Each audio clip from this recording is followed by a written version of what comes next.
The story begins in the rolling green hills of Antioquia, in the town of Rio Negro, Colombia. Here, on December 1st, 1949, a boy was born, Pablo Emilio Escobar Gaviria. He was the third of 7 children. His father was a humble farmer, his mother a schoolteacher. They were a simple, modest family. No one could have predicted the path he would take. No one could have foreseen the boy from the countryside becoming the most feared and powerful drug lord in history. Seeds of ambition were planted early in Medellin. Medellin, industry and commerce. Medellin, poverty and inequality. The Escobar family moved to Envigado. Young Pablo watched everything. He saw his family's struggle. He saw the wealthy elite's opulence. He developed a deep disdain for the established order. His mother gave him pride. The streets became his classroom. His ambition burned intense. He promised to be a millionaire by 22. It wasn't a dream, it was a promise. The world of contraband in 1970s Colombia was a stepping stone. A lucrative but limited game. Pablo Escobar saw something bigger on the horizon. A white powder derived from the coca leaf was gaining popularity in the United States. It was called cocaine. At the time, it was a niche market controlled by small-time traffickers. Escobar saw its true potential. He saw a product with an insatiable demand and an astronomical profit margin. He understood that the key was not just smuggling, but industrial-scale production and distribution. This was a vision no one else had. He would not just participate in the trade, he would revolutionize it. He would become its master. His transition was swift and brutal. He began by working for a well-known Medellin smuggler named Alvaro Prieto. But Pablo was not born to be a subordinate. The story is that Escobar kidnapped a prominent Medellin executive, Fabio Restrepo. He demanded a hefty ransom. Restrepo was killed. Escobar pocketed the money and announced he was now in charge.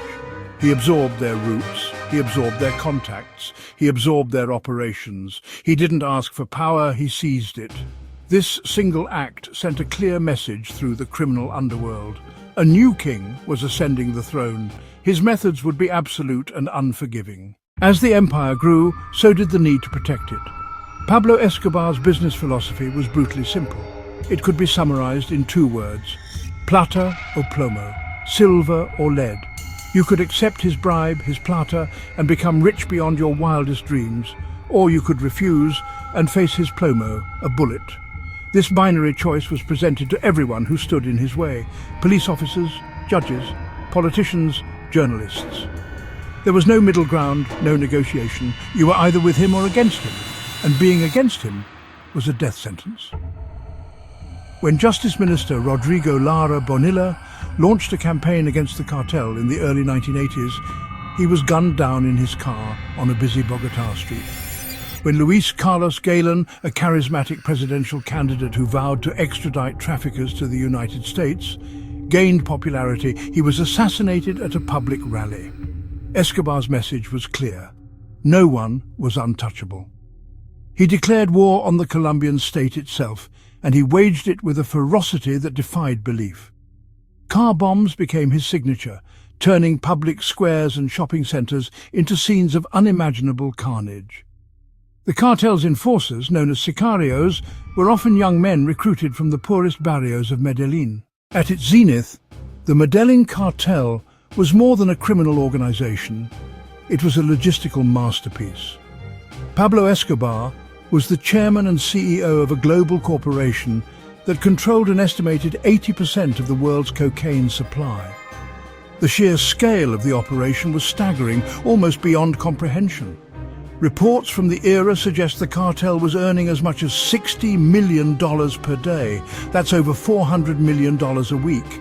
The cash flow was so immense that they reportedly spent thousands of dollars a month just on rubber bands to bundle the stacks of bills. It was a torrent of money so vast that they couldn't launder it fast enough. This river of cocaine flowed primarily north to the insatiable market of the United States. Escobar's network was a complex web of transportation routes. Fleets of piston-engine planes made nightly runs to Florida. Speedboats raced across the Caribbean. He even purchased a small fleet of submarines to move larger quantities undetected. He owned an entire island in the Bahamas, Norman's Cay. which he transformed into a major refueling and transit hub for his drug flights. From there, the cocaine was distributed to networks in Miami, New York, Los Angeles, fueling an epidemic of addiction and violence on American streets. The DEA and other law enforcement agencies were simply overwhelmed, fighting a war against an enemy with seemingly limitless resources. The money had to go somewhere. Escobar and his partners bought everything they could. Sprawling ranches, luxury apartments, fleets of vintage cars. His most famous estate, the Hacienda Napoles, was a testament to his extravagant wealth. It was a 7,000-acre fantasy land, complete with a private zoo filled with hippos, giraffes, elephants, a bull ring, and a massive collection of classic automobiles. But much of the cash was simply too bulky to spend or launder.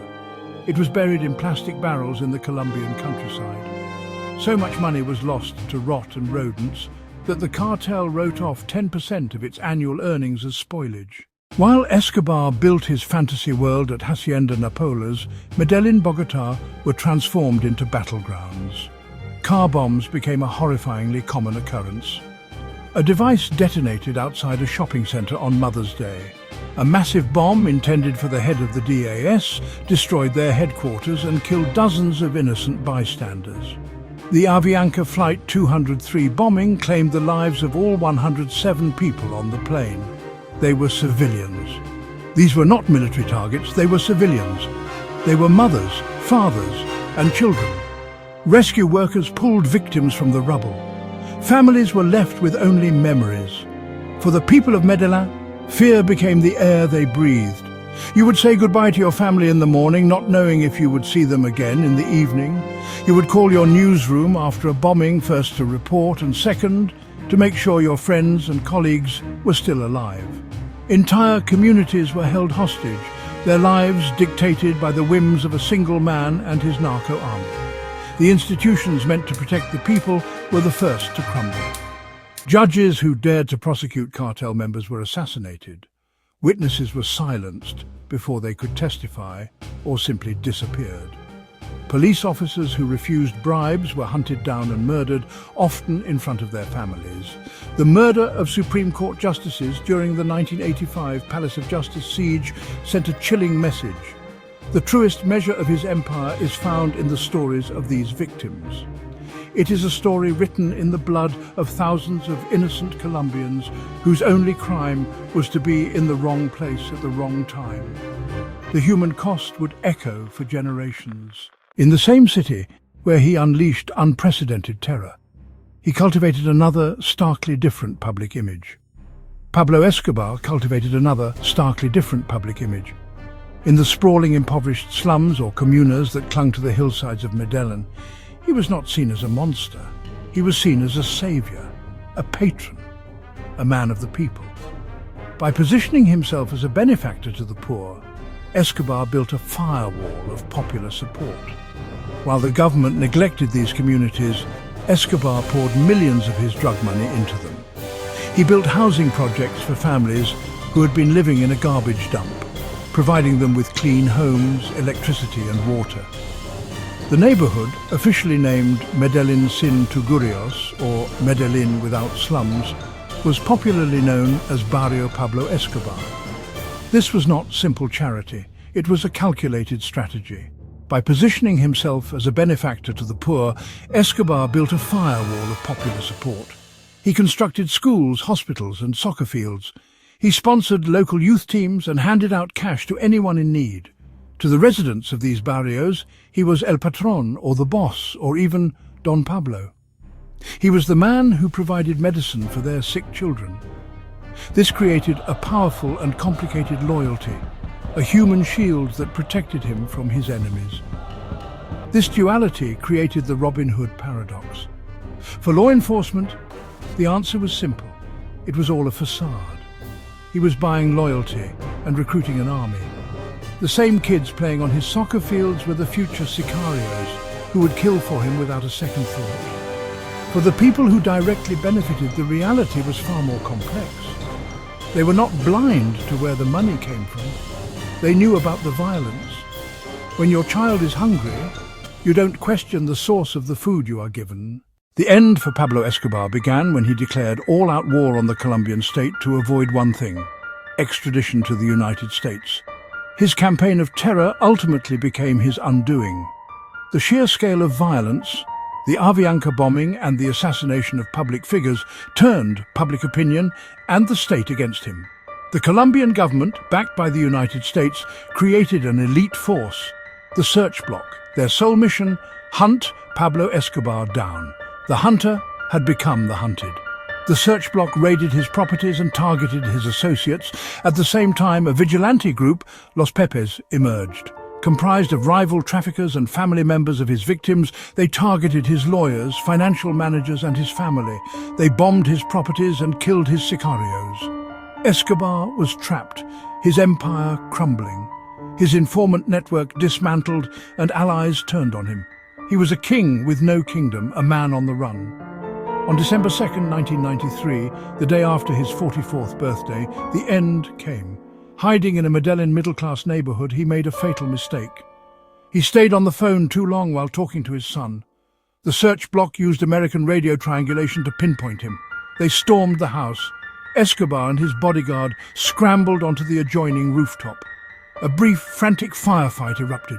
Shots rang out across the Medellin skyline. When the smoke cleared, Pablo Escobar lay dead on the tiles, a bullet wound in his head. The reign of the king of cocaine was over. His death brought relief, but not peace. The Medellin cartel shattered, but the drug trade didn't disappear, it mutated. The Cali cartel rose, paramilitary and guerrilla groups deepened their involvement.